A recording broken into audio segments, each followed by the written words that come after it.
Love അഥവാ സ്നേഹം, അതിനെക്കുറിച്ച് മാസങ്ങളോളം സംസാരിച്ചാലും നമുക്ക് തീരില്ല. കാരണം അത്രമാത്രം വൈഡനായി നമ്മൾ സംസാരിക്കേണ്ട ഒരു ടോപ്പിക്കാണ് സ്നേഹം എന്നുള്ളത്. പ്രത്യേകമായും ചെറിയ കുട്ടികൾ, ഒരു 6 വയസ്സ് വരെയുള്ള അല്ലെങ്കിൽ ഒരു 7 വയസ്സ് വരെയുള്ള കുട്ടികൾക്ക് ഏറ്റവും കൂടുതൽ നൽകപ്പെടേണ്ടത് അത് സ്നേഹമാണ്.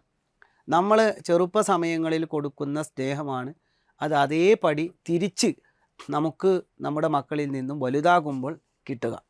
അപ്പോൾ എല്ലാ രക്ഷിതാക്കളും ചോദിക്കും, ലോകത്ത് സ്നേഹിക്കാത്ത അല്ലെങ്കിൽ സ്നേഹം കൊടുക്കാത്ത ഏതെങ്കിലും രക്ഷിതാക്കൾ ഉണ്ടാകുമോ എന്ന്. എന്നാൽ ഇതിൻ്റെ ഏറ്റവും പ്രധാനപ്പെട്ട ഒരു മറുപടി സ്നേഹം കൊടുക്കുന്നുണ്ടോ ഇല്ലയോ എന്നുള്ളതല്ല. അതിനപ്പുറത്ത് അത് ലഭിക്കുന്നുണ്ട് എന്ന ഒരു തോന്നൽ നമ്മുടെ മക്കളിൽ ഉണ്ടാവുക എന്നുള്ളതാണ് ഇമ്പോർട്ടൻറ്റ്. സാധാരണ ചില ആളുകൾ പറയാറുണ്ട്, സാർ എനിക്ക് എൻ്റെ മകനെ ഭയങ്കര ഇഷ്ടമാണ്, പക്ഷേ ഞാനത് പറയാറില്ല, തുറന്ന് പ്രകടിപ്പിക്കാറില്ല, ഞാൻ എൻ്റെ മനസ്സിൽ കൊണ്ട് നടക്കാറാണ് പതിവ്.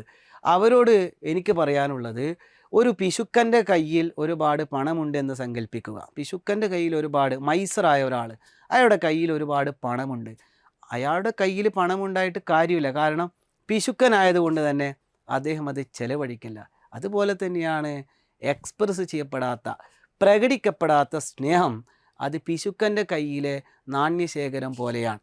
അപ്പോൾ നമ്മൾ സ്നേഹം കൊടുക്കുന്നതിലല്ല കാര്യം, സ്നേഹിക്കുന്നതിലല്ല കാര്യം, അത് എക്സ്പ്രസ് ചെയ്യുക എന്നുള്ളതാണ് ഏറ്റവും പ്രധാനപ്പെട്ട കാര്യം. അതുകൊണ്ട് മക്കളോട് തുറന്ന് പറയണം, ആളുകളുടെ മുമ്പിൽ വെച്ചുകൊണ്ട്, ആളുകൾ കേൾക്കെ, നമ്മുടെ മറ്റു ഫാമിലി മെമ്പേഴ്സിൻ്റെ മുമ്പിൽ വെച്ചുകൊണ്ട്, ടീച്ചേഴ്സിൻ്റെ മുന്നിൽ വെച്ചുകൊണ്ട്, നീ എനിക്ക് വേണ്ടപ്പെട്ടവളാണ്, നീ എനിക്ക് വളരെ വേണ്ടപ്പെട്ടവനാണ്, നീ ഇല്ലാതെ എനിക്ക് ജീവിക്കാൻ പോലും സാധിക്കില്ല എന്ന് വളരെ ഓപ്പണായിട്ട് പറയണം. അപ്പോൾ ഇവിടെ നമുക്ക് സാധാരണയായിട്ട് 2 തരം സ്നേഹമാണ് കാണപ്പെടാറ്. Conditional and unconditional love. എന്താണ് കണ്ടീഷണൽ ലവ് എന്ന് പറഞ്ഞാൽ? ഒരു കണ്ടീഷൻ വെച്ചിട്ട്, ഒരു സ്വാഭാവിക സ്നേഹം എന്നാണ് അതിനെ പറയാം. ഒരു നിബന്ധന വെച്ചുകൊണ്ട്, ആ നിബന്ധന അനുസരിച്ചുകൊണ്ട് സ്നേഹിക്കുക. ചില രക്ഷിതാക്കൾക്ക് മക്കൾ വലുതാകുമ്പോൾ നല്ല മാസം മാസം നമുക്ക് പണമൊക്കെ കൊണ്ട് തരുന്ന, നമ്മെ നന്നായി കെയർ ചെയ്യുന്ന, നമുക്ക് വേണ്ടി നല്ല കാര്യങ്ങൾ ചെയ്യുന്ന മക്കളെ ഭയങ്കര ഇഷ്ടമാണ്. ചില മക്കളുണ്ട്, പഠിക്കില്ല, അല്ലെങ്കിൽ അവരെ കയ്യിൽ പണമില്ല, അപ്പോൾ അവർ നമ്മെ കെയർ ചെയ്യില്ല, അതുകൊണ്ട് തന്നെ അവരെ തീരെ ഇഷ്ടമല്ല താനും.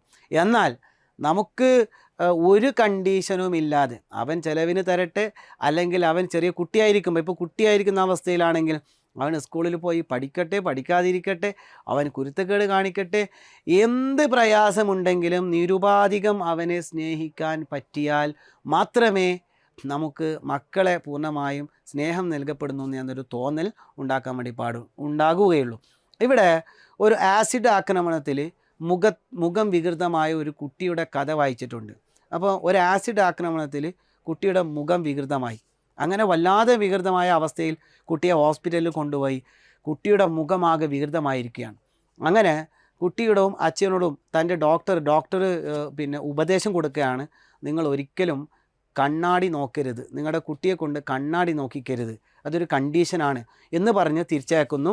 അങ്ങനെ കുറേ കാലം അച്ഛൻ കുട്ടിയോട് പറയാണ്, നിൻ്റെ ഈ ഒരു മുഖമൊക്കെ ഒന്ന് ശരിയാവുന്നത് വരെ നീ കണ്ണാടി നോക്കരുത് എന്ന് പറഞ്ഞ് തിരിച്ചയക്കുന്നു. അങ്ങനെ അപ്രതീക്ഷിതമായിട്ട് ഒരു ദിവസം കുട്ടി കണ്ണാടി നോക്കുമ്പോഴാണ് തൻ്റെ വികൃതമായ മുഖം കുട്ടി കാണുന്നത്. അങ്ങനെ കുട്ടി ആകെ നിലവിളിച്ച് കരഞ്ഞ് ബഹളമുണ്ടാക്കിയപ്പോൾ അച്ഛൻ വന്നിട്ട് മകളെ ഇങ്ങനെ കെട്ടിപ്പിടിച്ച് പറയാണ്, നിൻ്റെ മുഖം എത്ര വികൃതമായാലും എനിക്ക് നിന്നെ വളരെ ഇഷ്ടമാണ്. ആ കുട്ടി പിൽക്കാലത്ത് എഴുതിയത് അച്ഛനെന്ന് പറഞ്ഞ വാക്കാണ് എന്നെ ജീവിതത്തിലേക്ക് തിരിച്ചെത്തിച്ചത്. കാരണം എൻ്റെ മുഖം വികൃതമായാലും ഇല്ലെങ്കിലും എനിക്ക് എൻ്റെ അച്ഛന് എന്നെ ഇഷ്ടമാണെന്ന് എനിക്ക് മനസ്സിലായപ്പോൾ എനിക്കതിലൂടെ കിട്ടിയ ഒരു കോൺഫിഡൻസ് അത് വേറെ തന്നെയാണ്. ഇതുപോലെയാണ് സ്നേഹം, കണ്ടീഷണൽ ആൻഡ് അൺകണ്ടീഷണലോ. നമ്മുടെ നാട്ടിലൊക്കെ മക്കളെ പ്രൈസ് കിട്ടുന്നതിൻ്റെ അടിസ്ഥാനത്തിൽ, അതേപോലെ തന്നെ സമ്മാനങ്ങൾ ലഭിക്കുന്നതിൻ്റെ അടിസ്ഥാനത്തിൽ മക്കളെ പല രീതിയിലും നമ്മൾ തരംതിരിച്ച് കാണാറുണ്ട്. ഇപ്പോൾ സാധാരണ നമ്മൾക്ക് തമാശയൊക്കെ പറയാറുണ്ട്, ഒരു 4 മക്കളുള്ള വീട്ടിൽ മൂത്ത കുട്ടി നല്ല പൈസയൊക്കെ ഉള്ള ആളാണ്, അയാൾ കൃത്യമായി പൈസയൊക്കെ കൊടുക്കും വീട്ടിൽ. മറ്റൊരു കുട്ടി കാര്യമായിട്ടൊന്നും ചെയ്യില്ല, മറ്റൊരു കുട്ടി വീട്ടിൽ പൈസ കൊടുക്കില്ല. അങ്ങനെ വീട്ടിൽ ചിക്കൻ കറി ഉണ്ടാക്കി കഴിഞ്ഞാൽ ഈ മൂത്ത കുട്ടിക്ക് ചിക്കൻ്റെ ഏറ്റവും വലിയ ലെഗ് പീസ് കൊടുക്കും അല്ലേ. പൈസ ഒന്നും കൊടുക്കാത്ത ആൾക്ക് ചിക്കൻ്റെ വെറും അല്ലെങ്കിൽ എന്താ അതിൻ്റെ ഗ്രേവി മാത്രം കൊടുക്കുന്ന ഒരവസ്ഥ.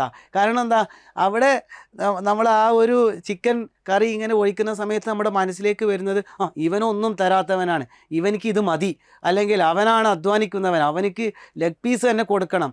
ഇതൊരു കണ്ടീഷണൽ ലവ് ആണ്. ഇങ്ങനെ ഒരു കണ്ടീഷൻ വെച്ച് നമ്മളൊരു മക്കളെ ഇഷ്ടപ്പെടാൻ തുടങ്ങിയാൽ ആ സ്നേഹം അത് പൂർണ്ണമാകില്ല. ഇതുപോലുള്ള ധാരാളം സൈക്കോളജിക്കൽ ഫാക്ടേഴ്സ് നമുക്ക് ഇനിയും പഠിക്കാനുണ്ട്. മോണ്ടിസോറി മെത്തേഡിൻ്റെ ഏറ്റവും പ്രധാനപ്പെട്ട അടിസ്ഥാന തത്വം തന്നെ അൺകണ്ടീഷണൽ ലവ് ആണ്. അതായത് ഒരു കണ്ടീഷനുമില്ലാതെ മക്കളെ സ്നേഹിക്കുക, അവരെ പൂർണ്ണമായും ആക്സെപ്റ്റ് ചെയ്യുക എന്നുള്ളതാണ്. അപ്പോൾ കൂടുതൽ ഇത്തരം സൈക്കോളജിക്കൽ ഫാക്ടേഴ്സ് നിങ്ങൾക്ക് പഠിക്കാൻ മോണ്ടിസോറി കോഴ്സ് അതുപോലുള്ള ടീച്ചർ ട്രെയിനിങ് കോഴ്സുകളിൽ നിങ്ങൾ ജോയിൻ ചെയ്യുക. അതോടുകൂടി കൂടുതൽ ചിൽഡ്രനുമായി ബന്ധപ്പെട്ട കുട്ടികളുമായി ബന്ധപ്പെട്ട സൈക്കോളജിക്കൽ ഫാക്ടേഴ്സ് നിങ്ങൾക്ക് പഠിക്കാവുന്നതാണ്.